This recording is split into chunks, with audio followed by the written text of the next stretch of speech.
Okay, homework out of the way. Please give this channel a chance, like and sub here, and please give my other channels a chance.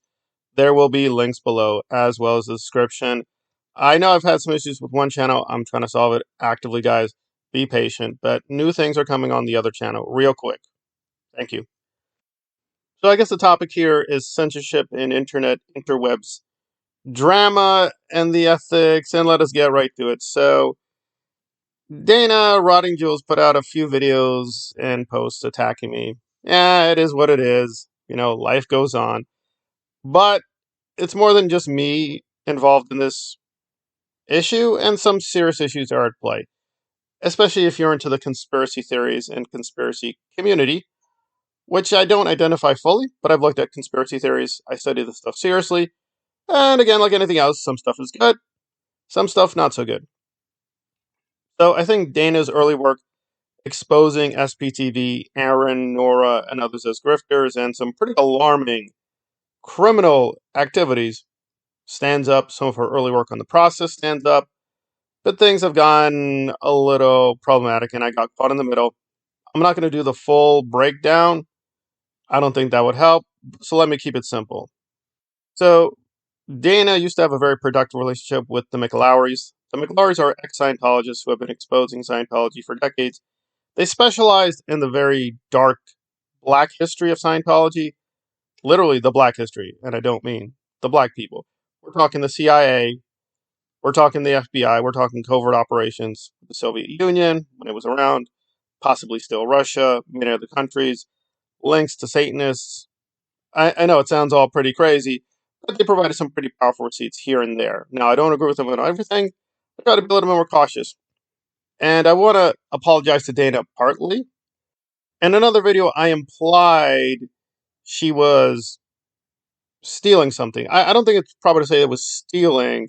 It was more like questionable borrowing. So I'll apologize for that video if I bad accusation. I will also preemptively apologize. I think she deleted something on Twitter, and she's bragging she doesn't delete anything. No, she does delete things. However, I got that wrong. She did not delete the tweet. It's a weird. She has me blocked, but Elon has changed policies, so it's kind of invisible. But you have to click on it, and you can see it. So preemptive apology there. Now let us get to where she needs to apologize. And again, I'll make this quick and sweet because obviously the Melanie Mac thing is probably what's more interesting. But Virginia has come out publicly and said, and it's not just her, apparently Dana is misusing or not crediting research properly. And to be fair, it's not just Dana, apparently it's her collective. Dana works with these people, Parker, and apparently this guy too. And they do acknowledge the McLowrys, but they don't say specifically, oh, we took it from their blog or from their videos. Again, I'm less militant than Virginia is on this. I mean, it's YouTube, internet's research is research. Still, she's asked calmly if Dana could debate her. Dana apparently is just saying no. And now she is definitely covering up the record because, at least in the early months, I can remember, she did acknowledge explicitly the McLowrys. Even when they had a falling out, her and Virginia at the Bunamali had a clash, she was still respectful. But now it seems the McLowrys have magically disappeared, and it's all Dana's brilliant, sexy brain and her goth look and her goth tattoos doing all the work. She does acknowledge her collaborators at the current moment. Oh, and peak hypocrisy, which we're going to get to Melanie Mac in a second, because that's even worse, that she now wants others to acknowledge if they take stuff from her. And if they don't, well, there's going to be trouble. Anyway, the business is done. Formally, Virginia is asking quietly, calmly, please credit her and Mike, her husband, as well as other people properly who've done work on the process and other topics where it seems pretty clearly now it's going beyond aggressive borrowing. It is kind of like misleading people that Dana did all the work by herself and her collaborators, but not other people. There we are. So we got that out of the way. And as much as I think Dana is really acting shamefully and discrediting her community, the conspiracy theorist community, Melanie Mac done took all the mac and cheese and ate all the hypocrisy. So let me do harsh admission. I'll do more on my admission in due time. Basically, I wanted to do a video on Melanie and Razorfist and their insanity, but thanks to Aaron and some other people, they were striking the channel. So I had two strikes, and Razorfist and Melanie were going buck crazy couldn't handle the criticism of their hypocrisy and were actively destroying channels. I will say Razorfist has recently vindicated himself on some accusations. Good on him. And I didn't do any video on him on this specific topic. I did do a few things on him because he's an idiot. So let's get to the right-wing mania. But basically, guys, I'm sorry, but I had to do self-censorship because it was too risky. So what's the problem? Well, it's a lot of things, but we'll get real basic real quick. Apparently, there's too much corn in Melanie's video games. Solution, don't play them, don't buy them. But no. Smooth brain, because she's pretending to be a Bible woman. Let me say explicitly, if you're into Jesus or Christianity, Muslims, whatever, or atheism, I don't care. Good for you. But Melanie is she's really bringing out the Bible. So now she's Bible woman, attacking the woke, attacking the gays, and too many black people in her Lord of the Rings. Blah, blah, blah, blah, blah.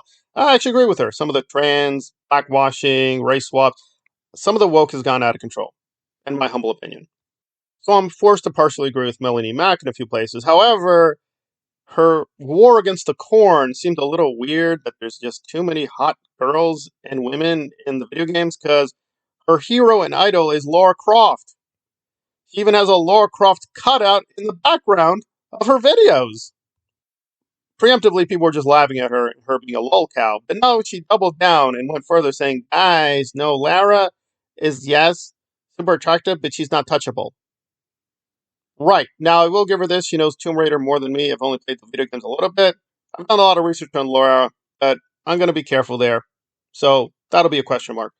But even putting aside her questionable interpretations of the Lara Croft mythology, she had this insane double standard. We don't even know the details of the games. It doesn't matter. So with one game, she thought, oh, that's too much corn.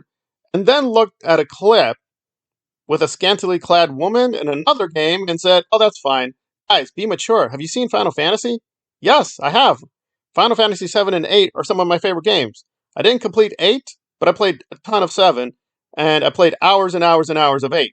Love them. Great 90s games, classics, wonderful stuff. And see, this is the dilemma with Melanie, because she doesn't do any research. See, Final Fantasy 7 in particular is really interesting because it actually does have, yes, very pretty women, especially Tifa, but it also has very Christian imagery, which apparently she didn't notice, even though she's Bible woman now.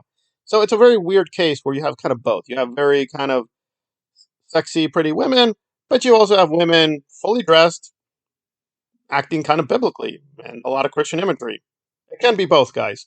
We live in a complicated world. So it wasn't enough for Melanie to destroy all her credibility. Razorfist had to come in and say, guys, the Tomb Raider is not a contradiction. It shows she's a moderate. Guys, we were all united hating the gay and too many black people. Now you're talking about Melanie? No. Guys, we don't have to choose between the extreme woke and censoring everything. Right, Razorfist, I agree. There wasn't a crisis. There isn't this huge upsurge in the corn in video games. So she literally invented a crisis. People said, no, it's not a crisis, and you're a hypocrite and a liar. She got angry, and then she walked away, guys. She's like, guys, I'm just done. There's so much bullying. I'm tired of the bullying. I'm tired of the censorship, because she was active on Twitch. Apparently, Twitch is where a lot of the video game people go. I'm not on there yet. I think I have an account, but I need to work on that. But anyway, Twitch booted her because she aggressively kept using slurs against gay people. Now, me, I'm more neutral. You want to be super gay, that's great. If you want to be even anti-gay, that's also fine. You go on your side of the street, the other person is going on their side of the street. Both sides can coexist peacefully. Have at it. But no. Melanie makes it a big thing of hers on Twitter to constantly use the F slur against gays. And I don't even mean once, I mean aggressively, over and over in her posts, over and over and over. Now she's going with the N word. And it's just like, what are we doing? And it's like, I'm standing up for the canon. I'm defending the true video game gamers, guys. Oh, by the way, Melanie Mac herself poses in revealing outfits, scantily clad, showing off her body. But she's saying the video game industry is falling to the evil, queer, woke, whatever. Oh, and it got even worse, because Razorfist went as far as, and this is literally central to my channel. This literally is the channel exploring fandoms and cults, and he made a historical denial and a big lie, like a lie on a super Austrian painter scale, like the big lie. He just embraced that one. We'll get to that. We'll get that in due time. And I'm like, that is factually not true. That is not possible in any world. But he said it.